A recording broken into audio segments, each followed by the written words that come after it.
Hello, Woody. This is Walter Lantz. Oh, hello, boss. What's up? Woody, I was hoping you would come over to my office and run the movie projector for me. Sorry, boss. I'm in the middle of a good book. Get Andy Panda to help you. Well, okay. But I have a group of your fans here, and they'll be disappointed. My fans?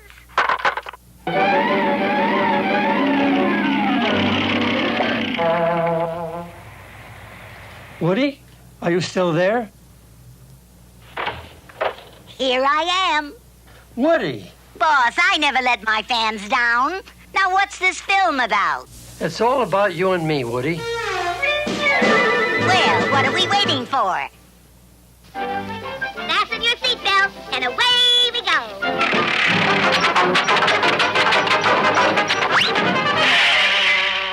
Oh, well, on with the show. Hey, boss, who's that little boy? It's me, Woody. It can't be you. He's got hair. That's how I looked in 1904, when I was 4 years old. Is that when you created me? No, Woody. I started in the animation field at age 16. I got my first job in the New York cartoon studio owned by William Randolph Hearst, the famous publisher.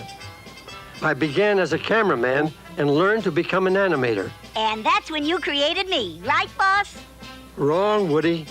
The silent cartoons that we made back then had characters that were famous in the Hearst newspaper comic strips.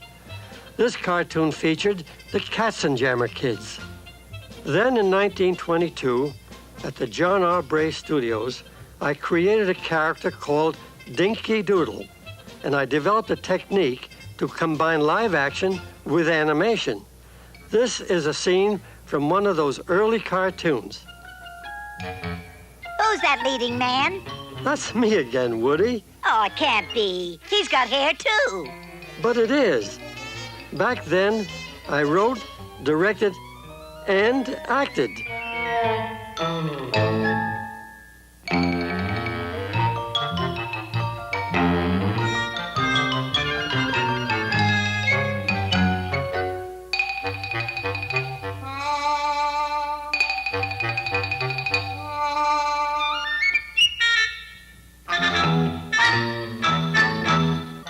In 1927, I came to Hollywood in my locomobile.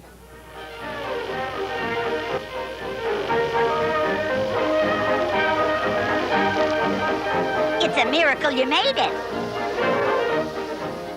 I met Mr. Carl Laemmle, the president of Universal Pictures, and he asked me to produce cartoons for the movies. And I was a star, right? No, the star was Oswald, the lucky rabbit. Oh, brother.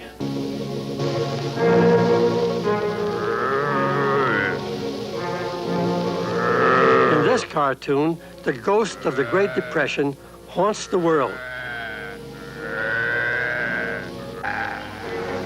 And Oswald is inspired by President Franklin D. Roosevelt to spread confidence throughout the country. That's the title of the cartoon, Woody. Confidence. Mr. President, what will cure a depression? Confidence! And lick this old depression. Confidence!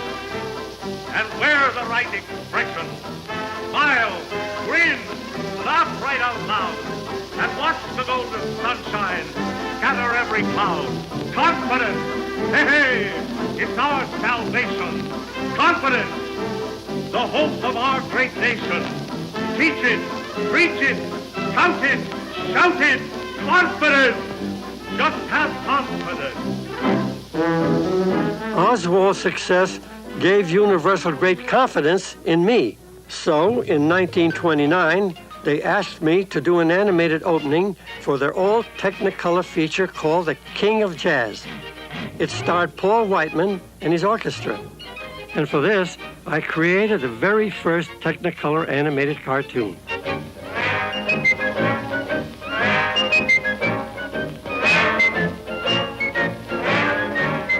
My Lord delivered Daniel, my Lord delivered Daniel, my Lord delivered Daniel, why can't he deliver me?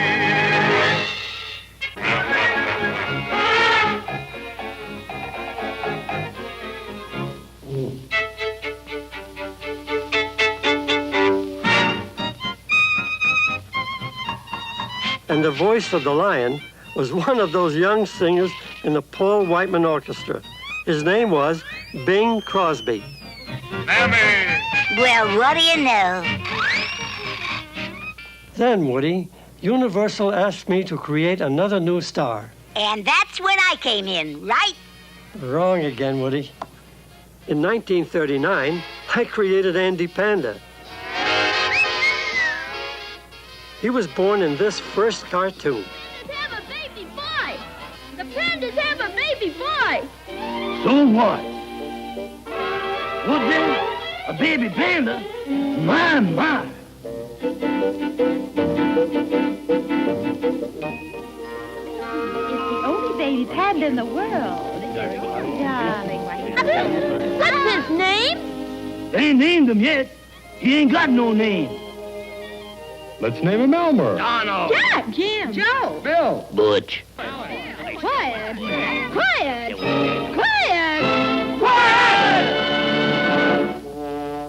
I'm going to call him Andy. Andy Panda. At first, we got a lot of laughs out of Papa Panda.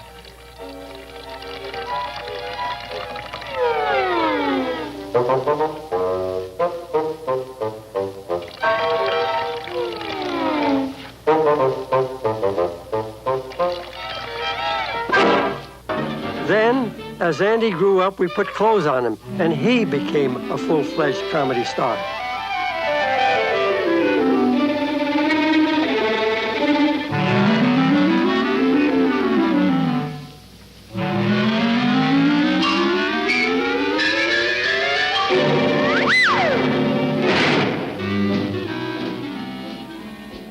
The next year, Universal and I decided that we needed another new star. Me. A big star. Me. Someone kooky, crazy, and colorful. Me. So we went back to the drawing boards, and in 1940, we introduced our biggest star. Guess who? We put Woody Woodpecker in a cartoon with Andy Panda because we weren't sure he could act. You're not going to pull that old gag on me, are you, son? Do you know what I did to the last guy that tried that? Why, I tore him limb from limb.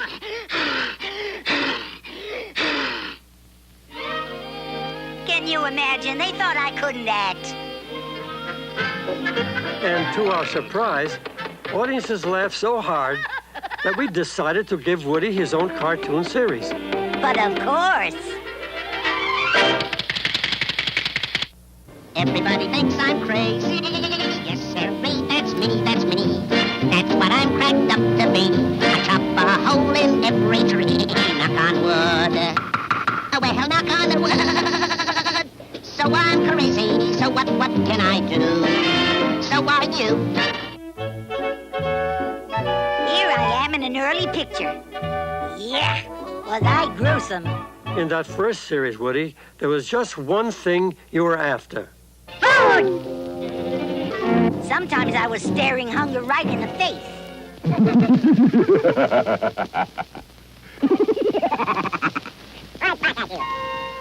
But sometimes Woody Woodpecker did crazy things just for the heck of it.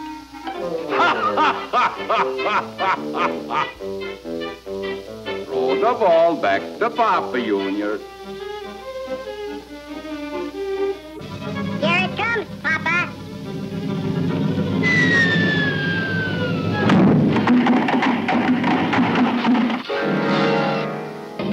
Woody, if you were going to be a leading man, you had to look like one. So during the 1950s, I gave you a new look. Right. You gave me a new suit and a new hairdo. Oh, ain't I cute? We also wrote a theme song for you, the Woody Woodpecker song. It became a big hit and was nominated for an Academy Award. Finally, we added a finishing touch.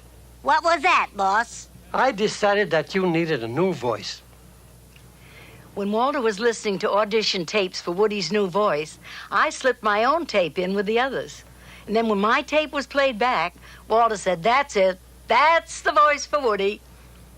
I can't tell you what he said when he realized that he had selected the voice of Gracie, his wife. I can't tell you either.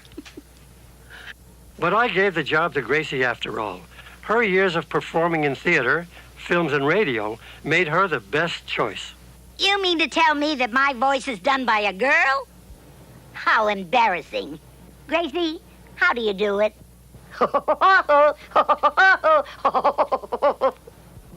Today, Woody Woodpecker is a big star around the world in movies, television, and comic books. Hockey Huckspet? Who's that? That's you. That's what you're called in Sweden. In Mexico, you're El Pájaro Loco. In France, you're Pico. In Italy, you're called Picchiarello.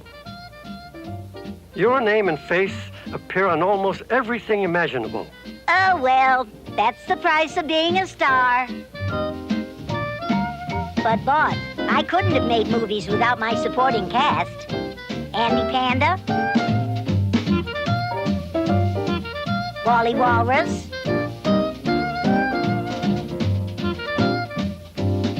Gabby Gator,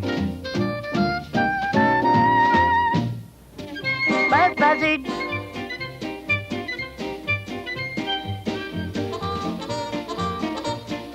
Chilly Willy,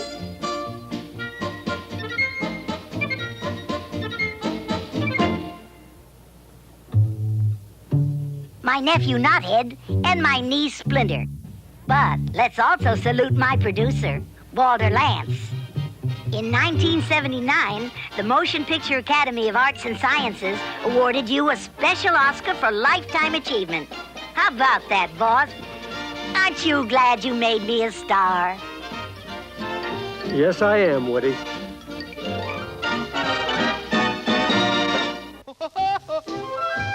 Oh, that's the Woody Woodpecker song. Yeah, he's a-pecking it all day long. He pecks a few holes in a tree.